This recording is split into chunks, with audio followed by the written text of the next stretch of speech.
بسم اللہ الرحمن الرحیم. ناظرین، آج کی بیٹھک کے ساتھ حسب معمول بیٹھک کے حاضرین جناب عطا محمد صاحب اور جناب سلیم قریشی صاحب کے ساتھ آپ کا میزبان شکیل خان. بیٹھک کو شروع ہوئے تقریباً 1 سال ہو گیا. اس 1 سال کے دوران مختلف پروگرامات ہم کرتے رہے. ایسے موضوعات جو بہت زیادہ حساس تھے لیکن ان کو ہم نے بہت ہلکے پھلکے انداز میں پیش کرنے کی کوشش کی.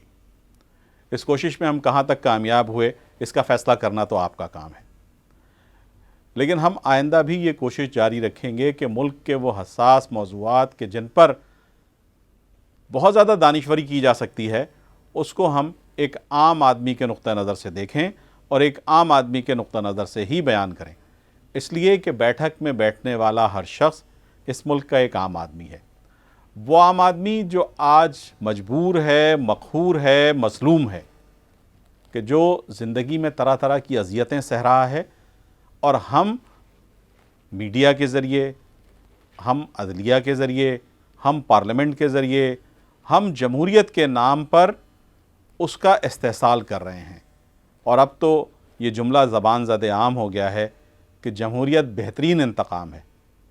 یہ جمہوریت جو آج اپنے عوام سے انتقام لے رہی ہے، اس میں یہ عوام کہاں کھڑے ہوئے ہیں، ان کا کیا حال ہے، پاکستان کے اصل مسائل ہیں کیا، ایک عام آدمی پاکستان میں ان مسائل کو کس نظر سے دیکھتا ہے، کہیں وہ حل ہو بھی سکتے ہیں کہ نہیں حل ہو سکتے.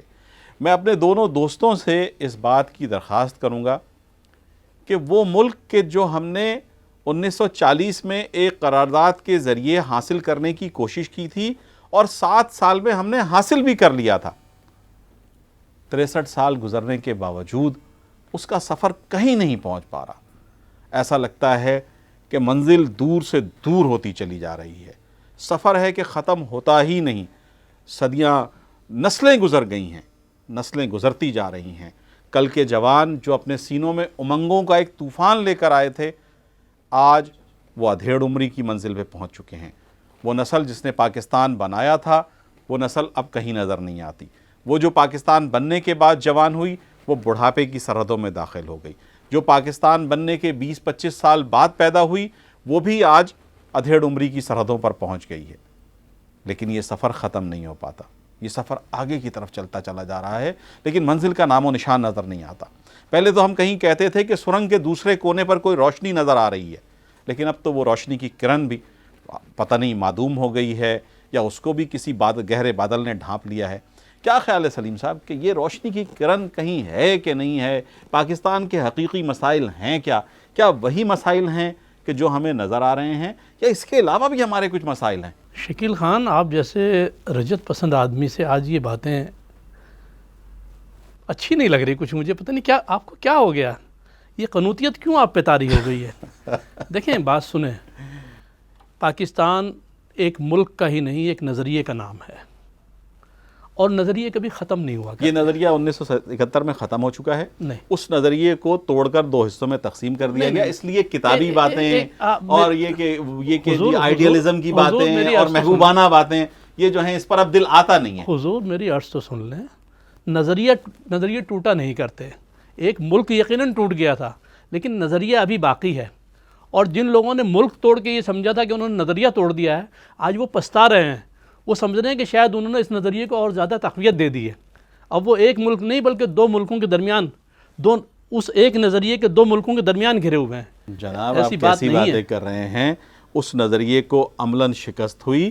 اس نظریے کو شکست دینے والی پولیٹیکل پارٹی دوسرے حصے پر اقتدار میں بار بار آئی، اور آج وہ ان لوگوں کو 40 سال بعد بھی پھانسی پہ لٹکانے کی کوشش کر رہی ہے کہ جو اس نظریے کے علمبردار تھے، جنہوں نے اس نظریے کی خاطر اس وقت لوگوں کا ساتھ دیا اور ایک متحدہ پاکستان کی بات کی.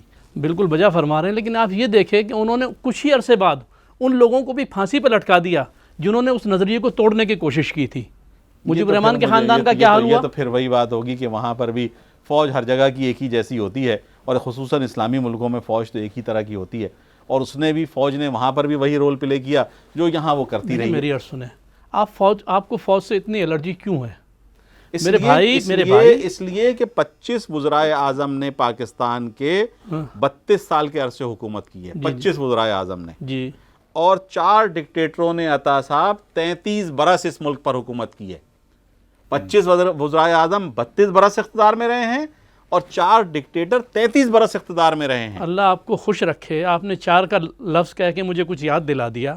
میرے بھائی گزشتہ 60 سال میں اس ملک میں وہ تباہی نہیں ہوئی تھی جو ان 4 سال میں آپ کی جمہوری حکومت نے کر دی ہے، سمجھ میں آئی نا؟ آپ میرے خیال میں اب تو آپ کو ایمان لے آنا چاہیے کہ فوجی بہت اچھے تھے وہ۔ اس جمہوریت کو دیکھ کر اب آپ کو اس بات کو تسلیم کر لینا چاہیے کہ وہ فوجی بہت اچھے تھے۔ عطا صاحب یہ تو گفتگو کا رخ اسی طرف لے کے چلے جاتے ہیں کہ جہاں پر ان کی من پسند خوراک ان کو ملتی ہے، کہ یہ جہاں پر اپنی من پسند جگہ دیکھتے ہیں وہیں پر چلے جاتے ہیں۔ یہ آپ نے بجائے ارشاد فرمایا کہ اس ملک پہ غالب عرصے میں فوج کی حکمرانی رہی ہے، لیکن شکیل صاحب یہ بھی دیکھیے کہ اس ملک میں جمہوری لوگ جب بھی برسر اقتدار آئے تو انہوں نے جمہوریت کے ساتھ اور جمہور کے ساتھ کیا سلوک کیا، اور جب یہ سلوک ان کا یہ سلوک ہی تھا جس نے بار بار فوجی حکمرانوں کو دعوت دی۔ جب ایوب خان کا پیریڈ ختم ہوا اور آپ کے یحییٰ خان آئے اور اس وقت انتخاب ہوا، اور انتخاب کے نتیجے میں ملک دو لخت ہوا، بھٹو صاحب برسر اقتدار آئے، بڑی امیدیں تھیں ان سے، انہوں نے بھی آج کی طرح جس طرح لیجئے یہ پھر لائٹ بھی گئی۔ ہاں تو ظاہر ہے اب راجہ رنٹل ہمارے وہ بن گئے ہیں راجہ، اور انہوں نے اس ملک کو راجدھانی بنا لیا ہے، اب تو ظاہر ہے کہ لائٹ خال خال ہی ملے گی آپ کو۔ جی، یہ بھی ایک وہ جو میں ابھی ذکر کر رہا تھا نا کہ جمہوریت نے عوام اور جمہور کے ساتھ کیا کیا، تو جناب علی یہ بھی اسی کے ستم کی ایک کہانی ہے۔ عطا بھائی آپ تو میڈیا کے آدمی ہیں، آپ تو پرنٹ میڈیا کے آدمی رہے ہیں، آپ مطلب سنے تو صحیح نا کہ بھٹو صاحب نے آج جس طرح ڈھنڈورا پیٹا جا رہا ہے کہ موجودہ حکومت نے مدت پوری کر لی، بھٹو صاحب نے بھی اپنی مدت پوری کر لی تھی، اور انہیں بھی یہ تھا کہ میں وزیر اعظم ہوں، مدت پوری کر لی اور انتخاب کرا، لیکن جب انہوں نے انتخاب کرایا۔ میرا سوال جمہوری حکومتوں کی اور فوجی حکومتوں کا مطالعہ کرنا یا ان کا دونوں کا کمپیریزن کرنا یا ان کا تناظر کرنا مقصود نہیں تھا، میرا سوال یہ تھا جو میں آپ پڑھے لکھے لوگوں سے پوچھنا چاہ رہا تھا کہ ہماری حرکت تو اتنی تیز ہے لیکن ہمارا سفر آہستہ کیوں ہے؟ ہماری مطلب منزل جو ہے وہ دور کیوں ہوتی جا رہی ہے؟ ہم اپنی منزل کی طرف بڑھ کیوں نہیں رہے؟ وہ پاکستان جو ہم نے 7 سال کے عرصے میں حاصل کر لیا تھا، 7 سال کی جدوجہد میں برصغیر پاک و ہند کے مسلمانوں نے، حکمرانوں کا کوئی موٹو ہی نہیں ہے کہ اس ملک کو آگے بڑھانا ہے، ان کا موٹو، ان کا میرا اور آپ کا موٹو کیا ہے؟ میرا اور آپ کا، اس ملک کے عوام کا موٹو کیا ہے؟ یہاں کے رہنے والوں کا موٹو کیا ہے؟ عوام تو دیکھیے اپنی مقدور بھر ہر صورت میں ٹیکس ادا کر رہے ہیں، ہر صورت میں وہ جو کچھ بھی ان کے اوپر بن پڑ رہا ہے وہ ادائیگی کر رہے ہیں، لیکن حکمران کیا کر رہے ہیں؟ وہ جو اربوں روپے جنہوں نے، یہی آپ کے وزیر اعظم جو منتخب ہوئے ہیں، جناب عوام نکلتے ہیں وہ سڑکوں پہ ٹائر جلاتے ہیں، عوام نکلتے ہیں وہ سگنل کو توڑ دیتے ہیں، عوام نکلتے ہیں وہ لگے ہوئے ریلنگز کو اکھاڑ دیتے ہیں۔ بھائی 4 سال پہلے جب یہ آئے تھے اربوں روپے انہوں نے لیا، اس وعدے پہ لیا کہ اس ملک کے عوام کو بجلی فراہم کریں گے، لیکن ان منصوبوں کا کیا ہوا؟ مطلب آپ 4 سال میں لوگوں کو کہاں پہنچا دیا؟ آپ کو ساری جو برائیاں نظر آتی ہیں وہ ان 4 سالوں میں نظر آتی ہیں۔ میں پھر یہی بات کہہ رہا ہوں کہ میں پھر وہی بات کہہ رہا ہوں کہ میں اس کو تناظر میں نہیں جانا چاہتا، میں اس کے اس میں کمپیریزن میں نہیں جانا چاہتا۔ ہم اگر اس کا تجزیہ کریں جی تو میرے خیال میں اس کی بنیادی وجہ یہ ہے کہ ہم جو ہے آدھا تیتر آدھا بٹیر ہو گئے۔ یہ کوئی بات، یہ بات آئے گا، میری عرض سنیں نا، میری عرض سنیں آپ۔ ہم نے ایک ملک بنایا تھا ایک نظریے کی آبیاری کے لیے کہ ہمارا ایک نظریہ ہے، وہاں ہم ایک ملک بنائیں گے اور وہاں اپنے نظریے کو عملی جامہ پہنا کر دنیا کو دکھائیں گے کہ دیکھو ہمارا نظریہ اتنا جاندار ہے کہ یہ دنیا میں آج بھی ایک ماڈل ریاست قائم کر سکتا ہے۔ بنیادی مقصد یہی تھا نا، لیکن بدقسمتی سے